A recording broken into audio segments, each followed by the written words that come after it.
Okay, we're working on our Dodge Stealth. We're doing the fuel filter. The fuel filter is right here. That bolt right there is the top of the fuel filter. Okay, so in order to do that, we're going to need to take out our battery. Dodge Stealth, I'm removing the fuel filter. I took out the battery. The plate here. This is a plate for the battery. It only had 4 bolts on it, and I removed them. And bonus is the windshield washer fluid container is connected to the plate for the battery, so that made it pretty easy. It's being a little stubborn coming out. It's all turning, so I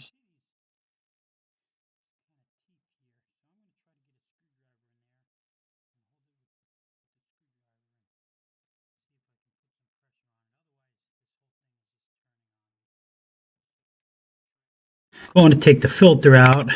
There's a bolt here and there's a bolt on the other side for the whole bracket. Okay, we got the old filter out here. Okay, and we're just gonna take it and we're gonna dump it on clean paper towel. How dirty it comes out. It's not too dirty. Actually, it's pretty clean. It's probably not too bad of a filter.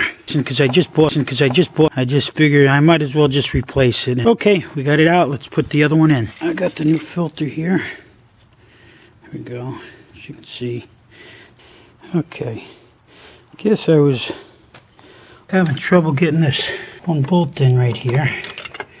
Okay, so what I did is I took my extension and my socket, put the bolt in there, and I just put it in the hole and screwed it. A little trick to get in tight spots if you can't get your hands in there. Okay, when you're about to put these bolts back in, don't forget to put the washers. There's a copper washer. Copper washers that come with it. You want to put them copper washers. One goes against there, and the other one you got to put on the other side of this. One is going to seat itself on here, and one of it's going to seat itself on there. So when you put it together, it's going to be copper washer on the bottom and a copper washer against the head of the screw. Okay, and the same thing on the bottom. Okay, I'm about to put the new filter in. I slipped it into the bracket. Okay, and on the bottom here there's a cap, so we're going to have to take that cap out. Okay, we got the cap out there. On the bolt I'm going to have copper washer. I don't know if you can see it right there, that copper washer, and there's another copper washer. Okay, so what's going to happen, the bottom is going to be the same way. I'm going to put a copper washer, then we're going to put the line on, and then this copper washer is going to clamp it in, and it's going to make a seal on both sides of the line. Okay, let's get to putting it in.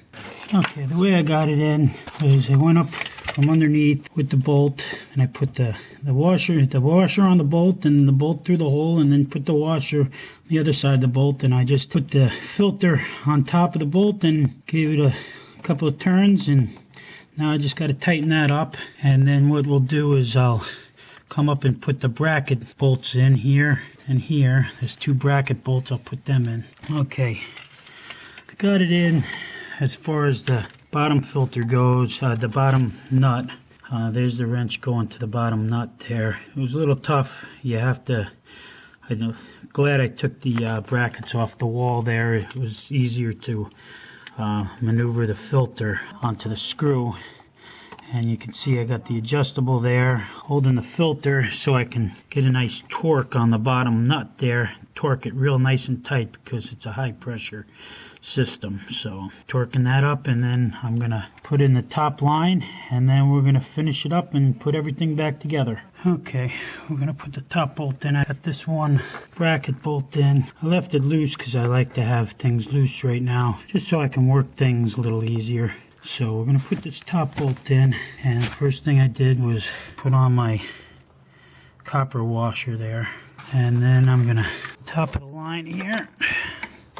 Now it's got a little holder right there to sit this in, so I guess so it doesn't move around and doesn't cause no damage to the rubber pipe if it ever gets loose. So Okay, we're going to put that top on. Got my top bolt in there. I got my ratchet on the top, and I got my wrench on that nut that's on the filter. And I torqued it down real nice and tight so we don't have no leaks. And we're going to put the battery back in, battery stand back in, and battery, and we'll start her up. Hardest part about putting it in was on the bottom here. I have a hard line, so it's not very forgiving. As you've seen, I took the brackets for the filter off, which made it a lot easier. I got the one hand underneath a hard line there with the bolt and the washer, and then I got the other washer on top of the bolt, and I put the filter on top of the bolt and just screwed it on. It seemed to make it a little easier. Then I put the top line on. The top line went on pretty simple. And then I put these bolts back in for the brackets. They have a little rubber washer that goes against the bracket there, I guess, to keep from the vibration from vibrating as much. Okay, now we just gotta connect our trick for the washer fluid and put the seat for the battery back. Okay, here we go. Let's see if she starts up. All right, okay, let's go out. We'll take a look. Make sure we got no leaks.